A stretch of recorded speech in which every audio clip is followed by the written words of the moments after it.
রাষ্ট্রের সম্পদ যারা চুরি করে তারা চোর না? জনগণের সম্পদ যারা চুরি করে তারা চোর না? ভদ্রলোক, আপনি কথা তো শুদ্ধ কর। একেবারে স্যুট পরা, বুট পরা, একদম টাই টুই লাগানো, আপনি তো বাটপার। মিথ্যা কথা বলেন।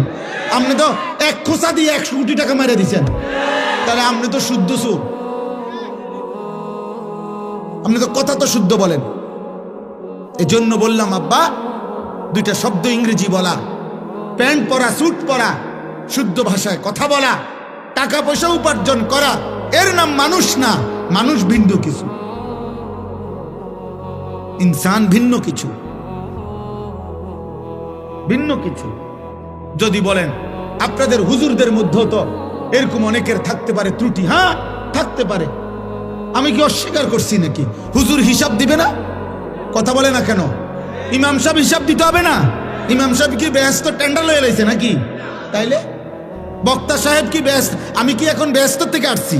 আমি ক্যান্টনমেন্ট থেকে আসছি, সাবের বাজার থেকে। হিসাব আমাকেও দিতে হবে, আপনাকেও দিতে হবে। এজন্য আমিও চেষ্টা করি, আপনিও চেষ্টা করবেন।